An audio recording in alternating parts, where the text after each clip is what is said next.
Have you ever fallen so badly that for one full second you felt like your soul left your body before you hit the ground? Few weeks back, that was me, CC evaluator and my fellow Cavaliers. It had rained earlier that morning, not the soft cinematic kind of rain which makes people want to write poetry, but the annoying kind. This was wet, puddles were hidden everywhere, and every mud patch looked innocent until it was proven guilty. Now, there I was with my bag behind me. I was half running, half walking because my bus was already coming.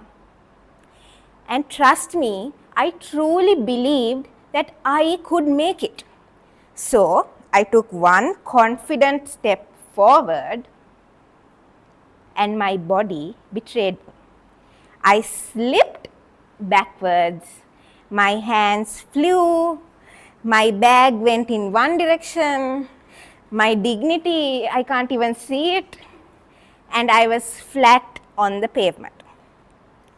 Now for full 2 seconds, I just laid there, stared at the sky, wondering, is this how my ancestors wanted me to represent my family line?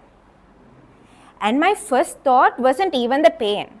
Trust me, it was painful, but it wasn't the pain, it was the people. We all know how public embarrassment works. The people will be laughing in one corner, staring at the other corner, and the worst case scenario, phone up, recording you for social media.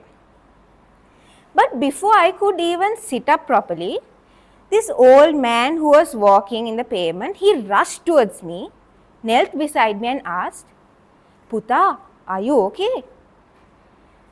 Now I was very shocked because I was covered from head to toe in mud. My hands were dirty, my clothes were stained, my bag looked like it had survived a natural disaster.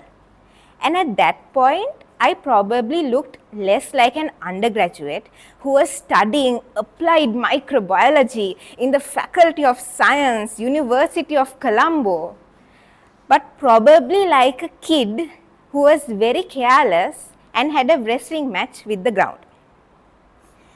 Now this stranger, he didn't laugh or say anything, he just helped me up, took me to a place where I can wash the mud off, made sure I was fine, and he just left. As quietly as he came, he left. And at that moment, I realized maybe the kindest people we meet are those whose names we never even know of. Now, few months before this incident, there was another moment like this. I didn't fall again, guys, don't worry. But this moment was smaller, quieter, and very much easier to miss. Now, I was on my way in the morning to university in the car this time when we stopped at a crossing. Now, it was 7 a.m. People were crossing the road, a group of people. There were school children, office workers, and there was also this old lady who cautiously, carefully stepped onto the road. Now 7 a.m. traffic, I'm sure all of you all have experienced. The traffic was building behind the crossing like water building behind the dam. At first there was nothing unusual, of course, but then I noticed something very strange.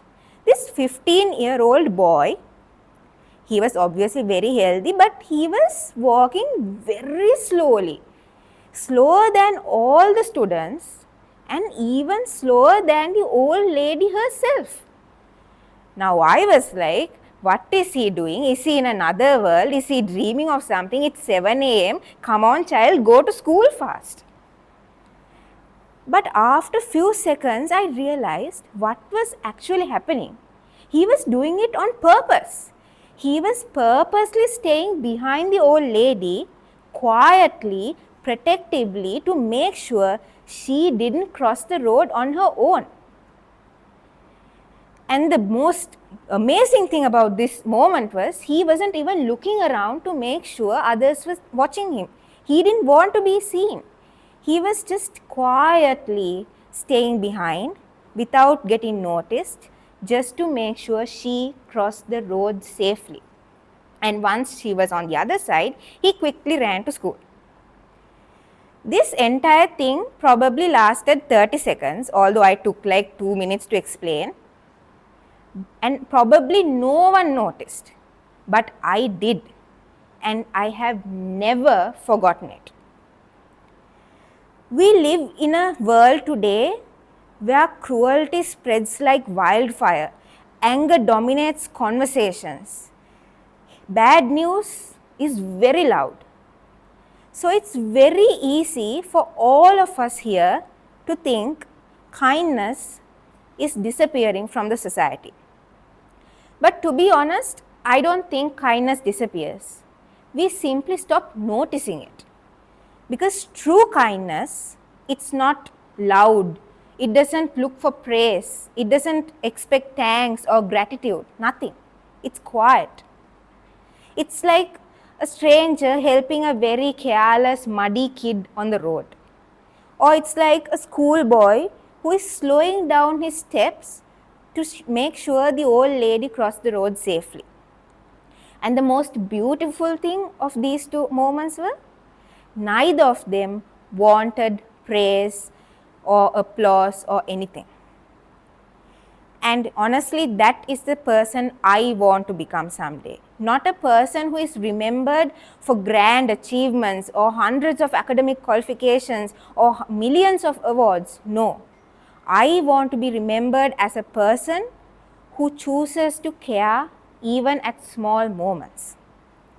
Because maybe the world doesn't become a better place only through extraordinary heroes, but maybe it becomes better through ordinary people choosing to care at small moments.